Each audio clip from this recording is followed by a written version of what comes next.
Hey guys, I want to talk about glitters again today, or terrorizing noob lobbies. But this is I'm still too scared to play the OP lobbies. Um, Someone was asking in the academy chat earlier. I just happened to open that up and I saw some opportunities to shamelessly self promote, but Game started. I can I can do this cool thing now. If someone has a question, I can just refer them to a video. So that was cool. Um, someone at the end of this game, someone said front frontline biggest eco on the team. LOL. Like that is some sort of weird thing, but it's really not. I'm in. I have the firm belief that the frontline players should have the best eco because they start with the most eco. It's just that much easier to scale, I guess. But I did some weird things this game. I was gonna talk about. I did. I did a lot of different things this game. I opened vehicles for one. I just wanted to actually look back at this and see how that progresses. Um, Compared to people who open bots, because the thing is, if you open vehicles build, vehicle constructors build metal extractors faster. They have more BP and they get there faster. And really, they require they you can they don't really require a con turret as early, but I get it out really early anyway. I would switch some things. I didn't get enough E, but I made a little bit of extra E this time. I made two metal extractors, then two wind, and then I went for another, or I went three wind, and I went for another two wind, and I think I end up floating. But uh, ve- the vehicle constructors cost a little bit more energy and metal, and then the incisors. I'm looking at that. It looks like they may have increased the energy cost. I don't know. I remember it being 900. I don't know. They may have increased it. Uh, I opened with two rascals, and I think this is just like something that you do with vehicles because I can go and scout, but then I'm usually busy micromanaging my base and I lose track of my units. So I was like, I could go harass, but then I was like, no, I'll just send them back right away.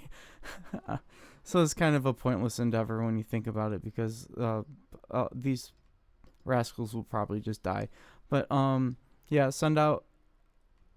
I open with three vehicle cons, and then I grab one here, one here.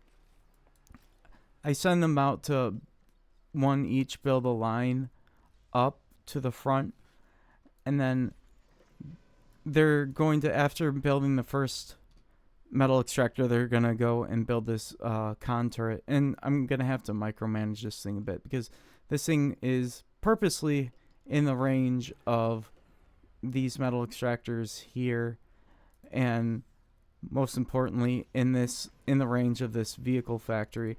And then there's this wide open space where it can assist building wind.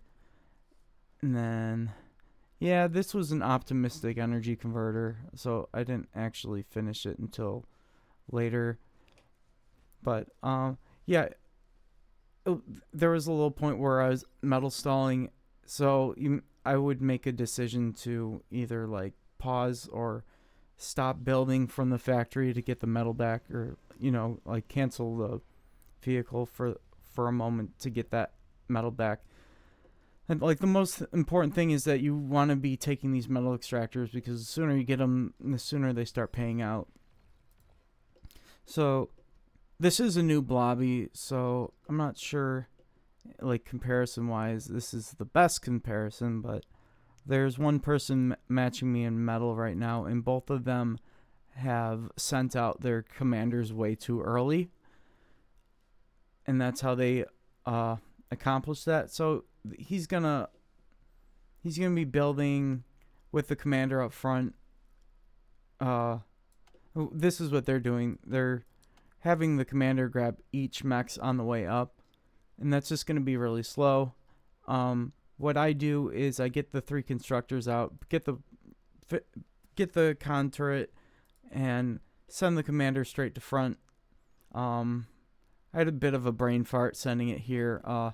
It would be going to my 3.2 mechs, and then I would build a turret, hopefully in the range of this of his 3.2 mechs to deny it. And this is basically like if you can convert, you've basically won your lane just by denying this metal extractor. Yeah, but you still have to, be on top of everything in the back and convert. So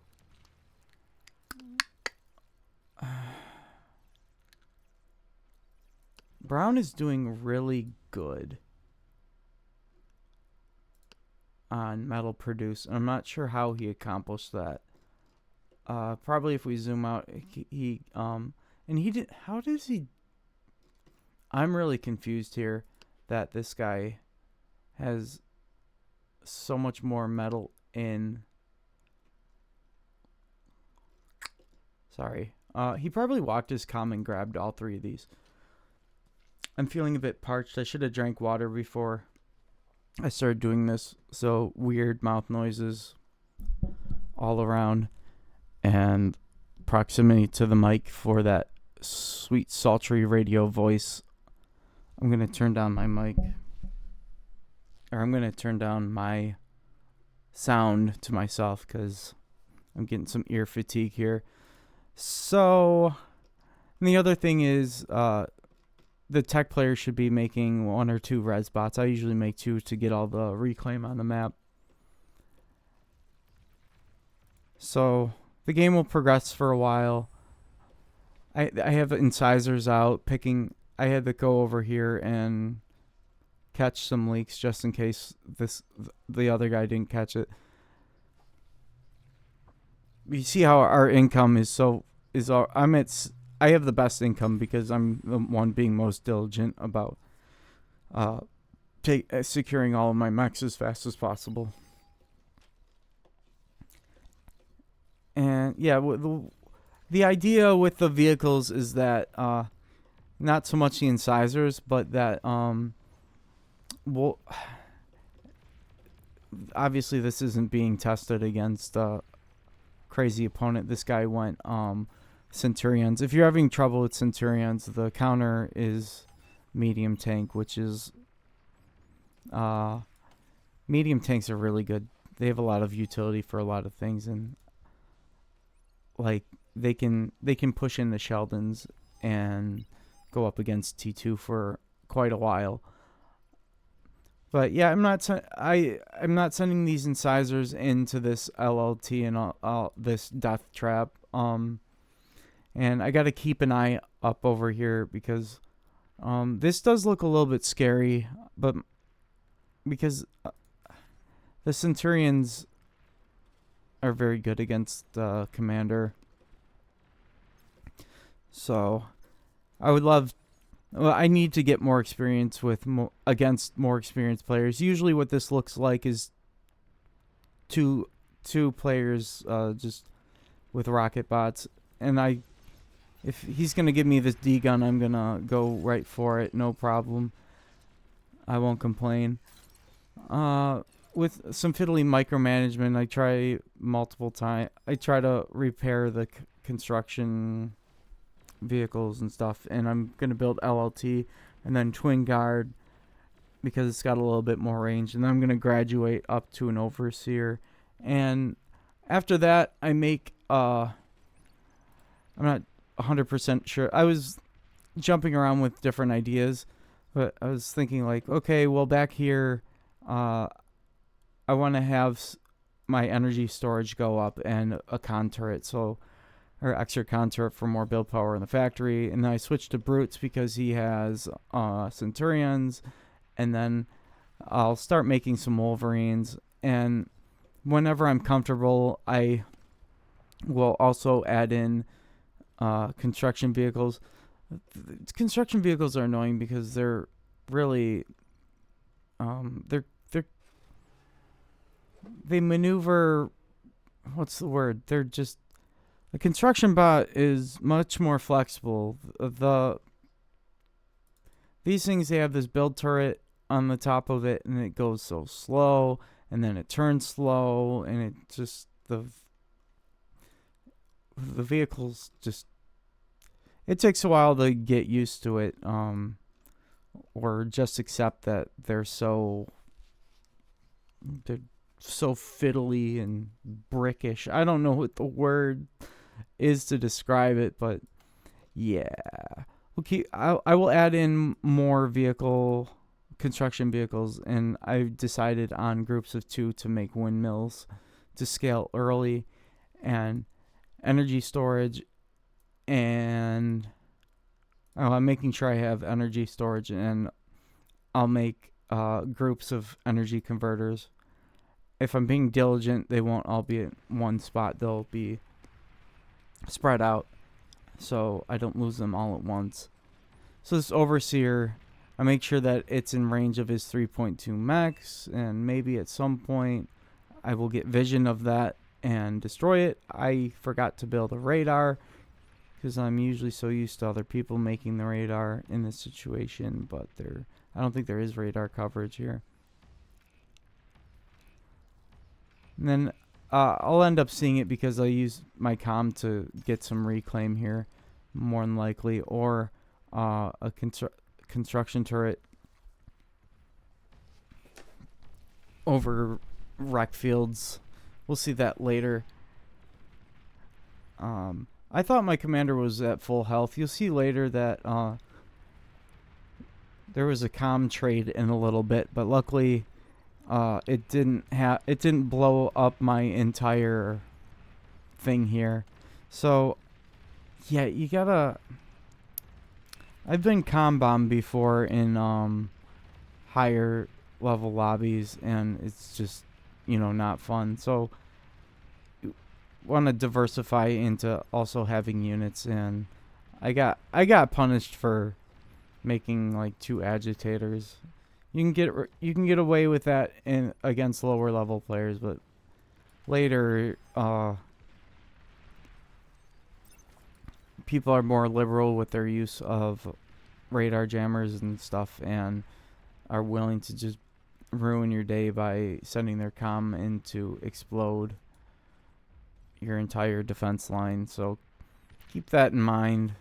I feel like vehicles are a lot more vulnerable to that too, because brutes don't really outrange the commander's D-gun. I can't really look at it and compare right now. It's not showing me the fire ranges. Well, what if could I press D with this? So that's about the range of the D-gun. Okay, the brute does have more range, but it takes some intense micro, that's for sure. So Big Booty Latinos is looking like the guy who's gonna trade comms with me. And I was looking, I was like, I was sure that my comm was at full health, but I guess it wasn't. So I'm E-scaling back here, T1 scaling, and I look over here and I'm like, am I ever going to get a comm or a con? You never know in these lobbies. Like, why is he making fact boys? Come on. Just give me a con. And then he walks the con to my base. And I'm like, why are you doing that? Come on. And as a tech, you should be sharing cons after upgrading 2 mechs, not 3, not 4, not 5, not 6. Share at 2. Otherwise, you're screwing your team over. So this guy decided that he was gonna push with these centurions. Ah, we missed the. Did we miss it? Yeah. So this was a reaction to these. I completely missed it. That was a reaction to these commanders blowing each other up. Okay. I need to. This happened at 9 minutes and 30 seconds. So hopefully we can get back to this point really quick. I'm not a fan of editing, and whatever my settings are, the output files are much bigger, so it takes longer to upload. But then also my uploads are taking longer. I don't know what that's all about. I remember them taking like, maybe my videos are just longer, but I just remember them taking like 5 or 10 minutes. I'm just trying to fill the space here. Feel free to skip ahead. Game started.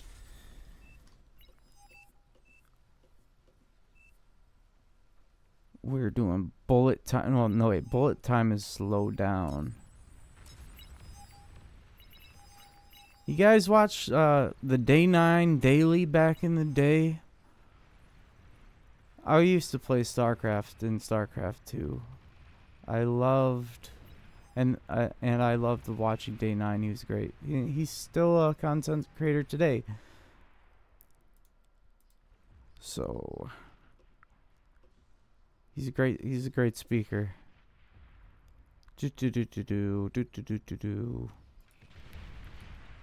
I gotta be careful because I'm using 20x speed and I want to see a very specific moment of the game. So what happened here?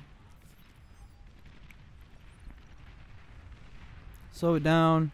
Okay, the comm is low. He backs off.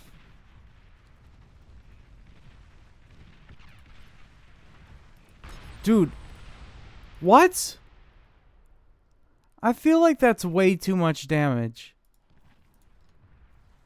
Okay. I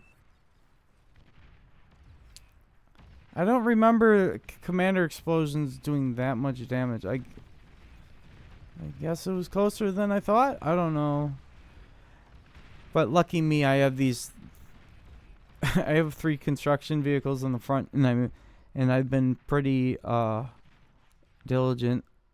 It's my new favorite word about keeping them alive, and I kind of need them because I don't have a bot lab, and then I end up floating a lot of this metal, and I was thinking about it, and I could make a metal storage, but this guy was already actively reclaiming it too. So yeah, that was pretty big. Metal produced 16k, and I'm pretty sure reclaim is included in the metal produced. So we can also compare my eco to yellow. I'm like 3k ahead of him. And he got his, oh my god. It's 10 minutes and I haven't received my con.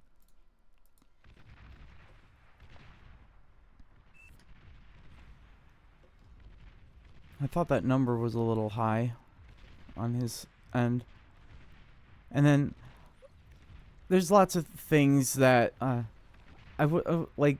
This front has basically fallen, so I could be aggressive, and I'm looking at this, and there was the opportunity to be aggressive. But then you have to worry about every other lane coming to help, and also just getting wiped by the shurikens, and then your air player isn't helping that sort of situation. So I took a little bit of a different approach this time.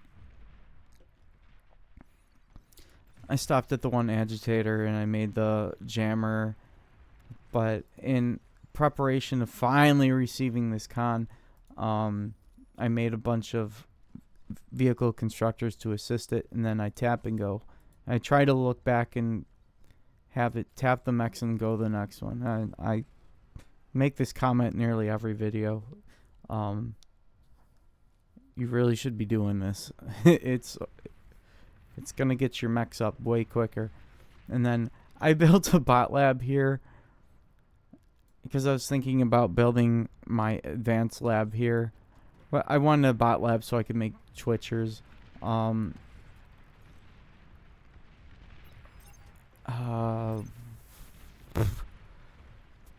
Core T2 doesn't have combat engineers, and that's like the entire reason why I go core bots. And I guess a lot of people say that core bots isn't that great, but they have Sheldons. Sheldons are pretty good.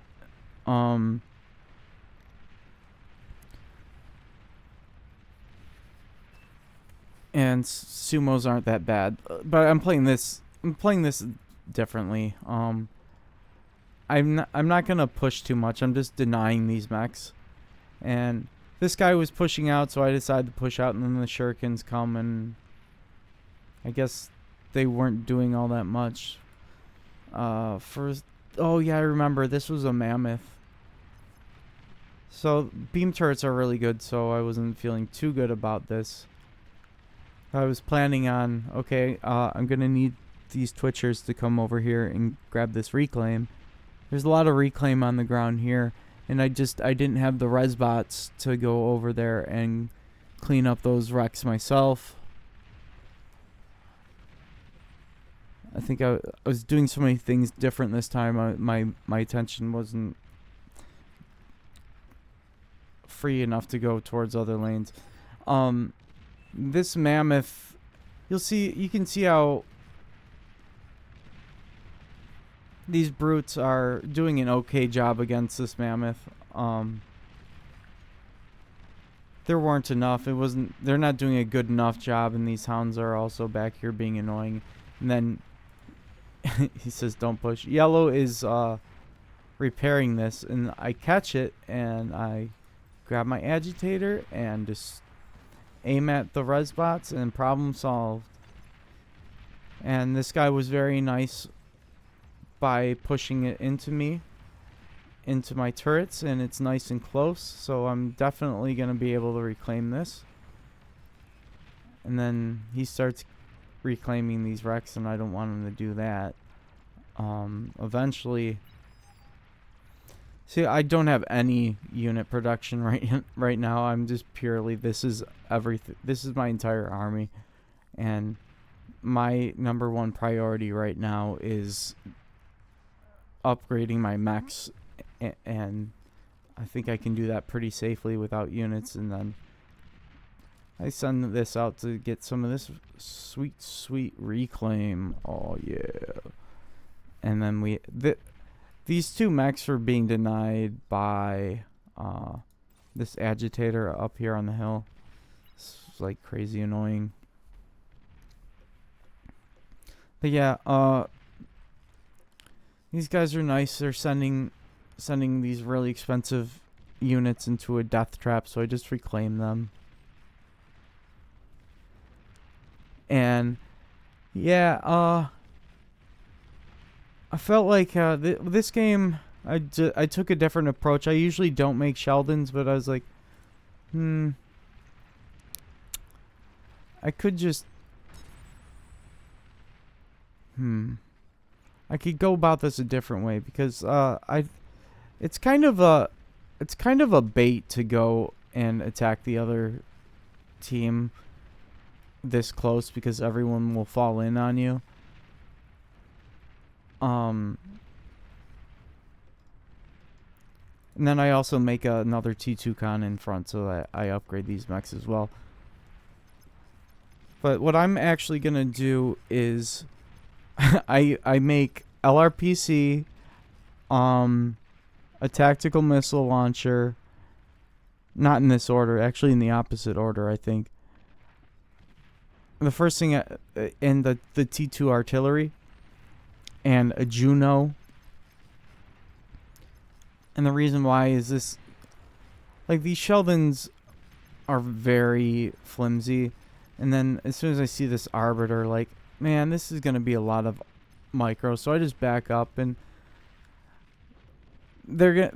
What happens at this point is they're going to get really, really turtled up in this spot, and it's just not going to be worth trying to go over there and destroy it head on. When I could just like sit back and scale, which is what I'm going to do, and just make bigger and bigger turrets than they can. So, of course, he's going to try to use every silly tactic he can to pick me off from range. And that's the other thing. Once you start losing your lane, what people tend to do is, look at this. He's making sharpshooters. He's making Sheldons. All these long-range units. And there's two of them. And the only reason this works is because there's two of them. And I've experienced this so many times that I'm just like, you know what? There's a better way. I'm going to let them do that. And I'll try to take these mechs, and if I can't hold them, I just back up, and then I realize, oh, there's ticks, so it's giving him vision, so I have to back off. It's going to see through my jammer. I'll make my own spam, and I think I end up getting a little smart, and instead of like sending him over there because I'm not pushing, I just leave the... Actually, I think I did this on accident. I just had like a line of rascals in front to screen out these ticks, basically. And this is going to be annoying, but yeah, this was fun and very satisfying.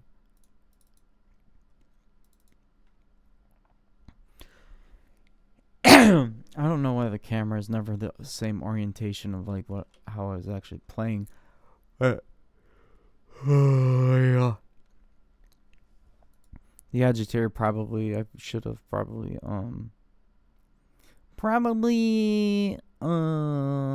evidently, apparently I've never been on live television before. So the persecutor, I'm gonna aim at the sharpshooters first, and then the hounds. And I think it took like 2 shots for each of them. Fun fact. Can I...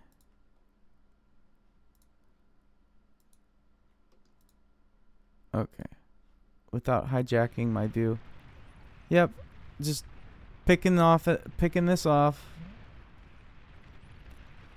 And of course, like after this, he's gonna think, well, I guess I'm just gonna make arbiters or rocket trucks or something, because this isn't working. I just have to make a bigger... I have to be aggressive towards this. I would say he could just sit back and scale, but there's really nothing he can do because I've denied all this and I'm scaling behind it. I've already scaled T1, and then I've got my mechs upgraded. And I have far more mechs than him, and then whenever I feel like I'm safe, I just start pumping out Twitchers and making APHIS right at the front. Yeah. So that's basically what's going on. And the Juno is to get rid of the spam, so his units don't have vision. He would have to at least switch to grunts or something, and someone else is spamming grunts at me right now. So at this game, I'm building APHIS at about I'm beginning my APHIS at about 19 minutes here.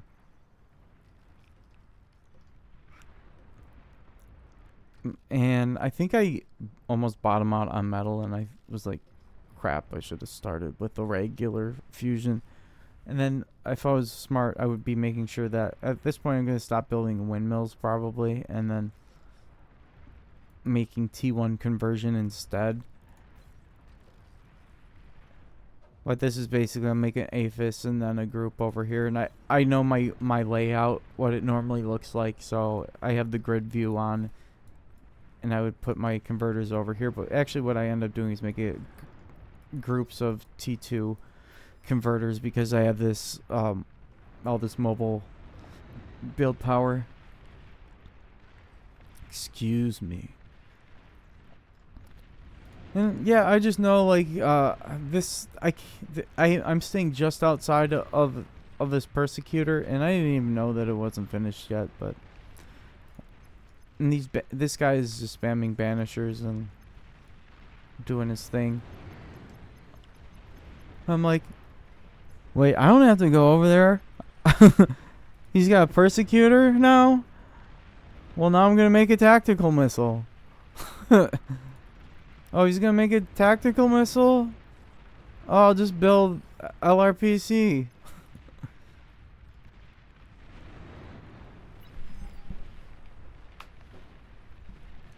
And then the next thing it's gonna be I'm pumping out Shivas, and then I'm gonna be looking to build nukes to end the game.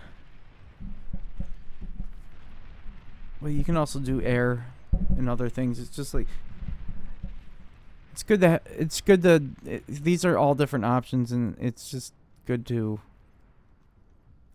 know what your options are before you enter the situation, because then you know what to do. I'm like, this tactical missile, it's like painfully slow for it to build. But I look at this like every time, but okay. Burst damage is 4,000, which is Persecutor's health. Well, this one, it has veterancy. Max HP. I wish it would say what his base health is, but I'm not 100% sure, but it might take 1 if it's not upgraded, or it might take 2 shots from a catalyst. I was playing around with the Legion Napalm tactical missile launcher equivalent, and the missiles are underwhelming. I think you have to I haven't had a chance to try it lately, but if you want to actually destroy buildings, you need to stockpile. Yeah, every time I spot one of these things, like, oh no, that thing's in range. I guess I'll. Yeah, see, like, so I can make a bigger artillery than you, dude. And then at some point, like, what I really wanted since I was making LRPC was vision of his base. It didn't end up happening. Someone else spotted this fusion reactor though, so at that point I targeted the fusion reactor, and then I remembered I could build pinpoints. So yeah, it's like kind of unfortunate because I could be targeting the eco back here with LRPC, but I don't know what's back there. But we did see this fusion and the construction turret later. Now he wants to build an LRPC to counter or to fire at my LRPC. You see, like, this is just going to be a struggle the entire time, because I won front early, and then the rest of the game is a foregone conclusion.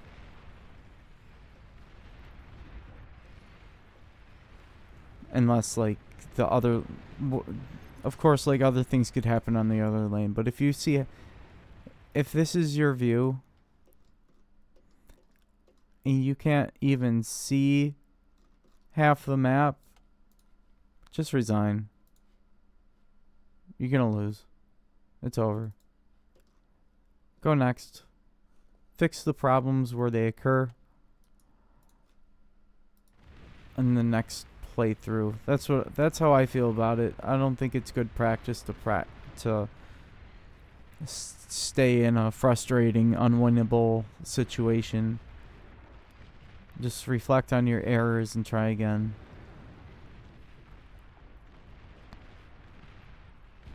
It's great experience for the other team, though. They get to just sit back and practice their eco scaling.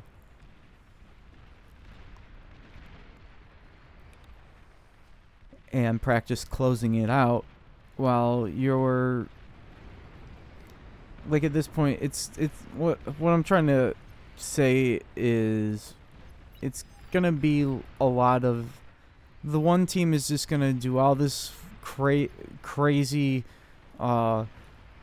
MLG micro to stay alive for as long as possible, but you can't overcome an eco deficit.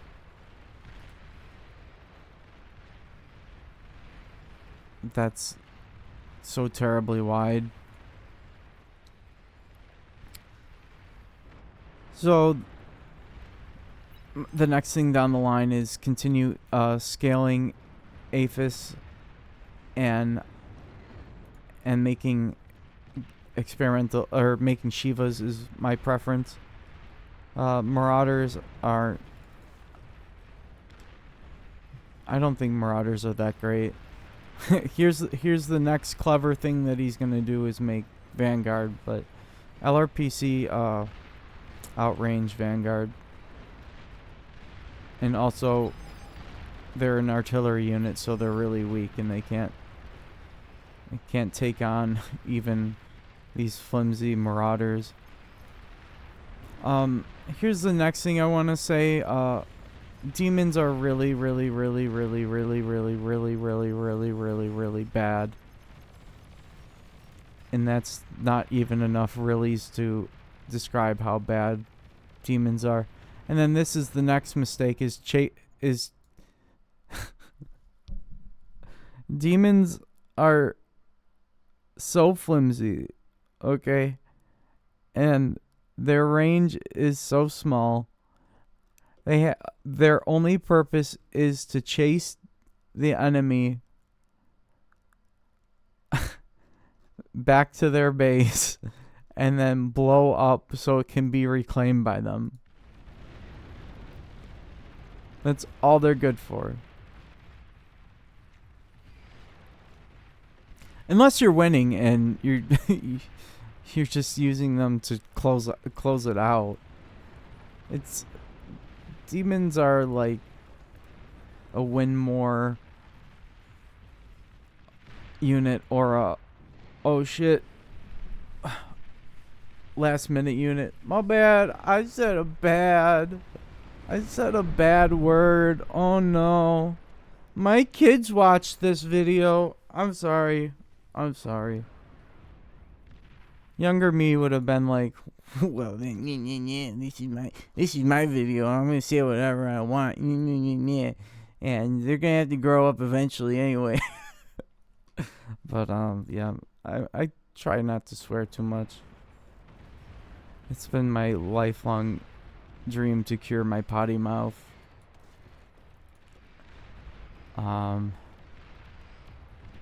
One of the many things that I think about and never. That's a whole other different thing. But yeah, we're just gonna keep on letting this go, and gonna reclaim these Razorbacks and these demons that they've so kindly gifted us with. And I guess at this point I'm just building up enough to go over there and just wipe them out, or I think about, oh well, maybe I could go nuke them, or it's a lot of effort, and I don't even think we knew about what I was going to make a nuke, but I don't think we knew that there was full coverage here. I was in the chat saying like demons lol, and you just kept making demons, and I was more than happy to reclaim all the demons that they were sending us. Make good units, don't make demons, please. Just make your Shivas and your Juggernauts, and you'll be good. And maybe some catapults. Some people really like the catapults. I guess never actually targeted down these con turrets, but one shot from a LRPC, they all go boom because they're right next to each other in chain. Oh, Shuri's. Shuri's, oh no. Oh no. They're sending us another metal gift here. Much appreciated. So very kind. I think there's not much more to say. I wasn't keeping up with energy conversion, or maybe I stopped this for a moment on purpose because I was... Oh, another thing to keep in mind is that LRPCs take... this one takes 6,000 energy per shot. That's... You can just look at it. That's 100 metal per shot, technically. And then, remember, I brought down my energy slider at one point, and then I realized that it was too low for my LRPCs to fire. So, that was another thing I needed to keep in mind. And then this is just a matter of closing it out and making an army of resbots to reclaim behind it, so that they can continue paying for my... So the enemy team can continue paying for my Aphis and my Shivas.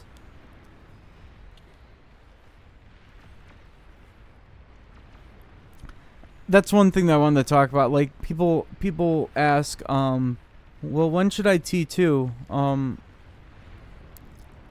It's usually when you break the front line and you've won the game already. That's when you do it.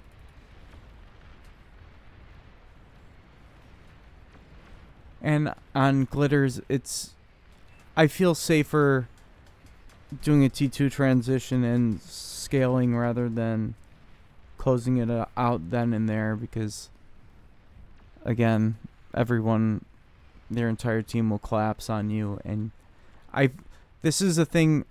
I might have a different perspective because I play noob lobbies for the most part, because I like winning. And dealing with these higher level players can be frustrating sometimes.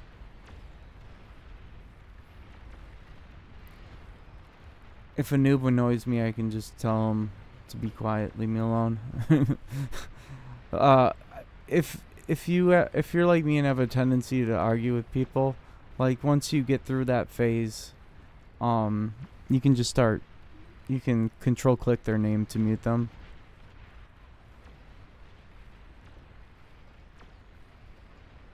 At this point, I don't really see much reason to continue this match. So yeah, once you know you've lost, just go ahead and resign before the entire lobby, everyone gets impatient and finds a different game.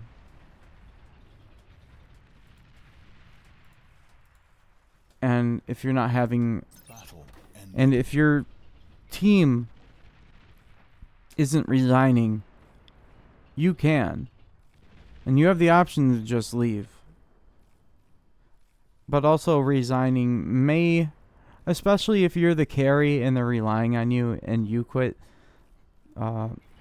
that'll usually get you to the next match. So yeah, that is what fronting on glitters looks like. If we look at the stats, metal produced, you see how I'm like so far ahead of everyone else. I was impressed with how much eco that purple had. Like, for whatever reason, people think that the eco player should have the most eco because he's ecoing, but if you want to learn to eco with very little distraction, like there's still expectations, but one of the first things I learned like 7 months ago, or whenever I really started going hard playing bar, I learned tech first. And you can also practice online. One of my biggest level ups was one day I just went offline. I learned a build involving like walking your comm to grab all the mechs, and then I just played it over and over and just saw like how things worked and things where I could improve. So no stalling and everything was efficient. And actually I really only did like the first 2 or 3 minutes up until getting the mechs, because I guess it was like at the time it was hard for me to understand like how do I get all these mechs quickly, sort of thing. So don't be afraid to just go offline and practice for these builds until like practice base building until it's second nature, and then take it to a live setting.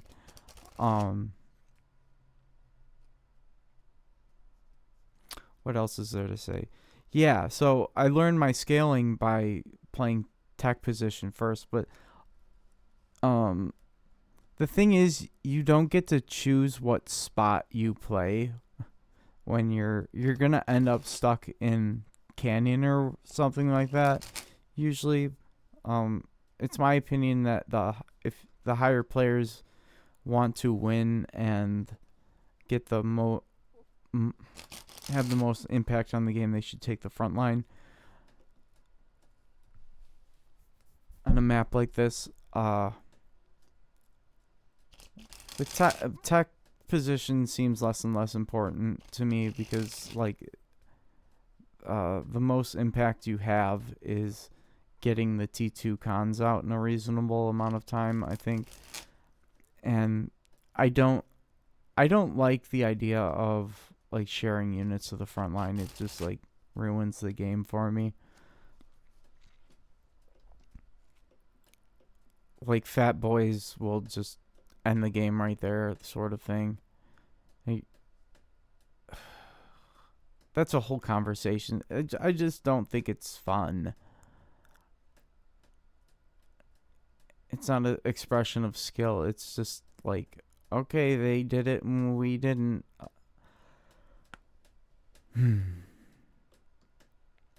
Yeah, I think I'm just rambling at this point. Have a wonderful day.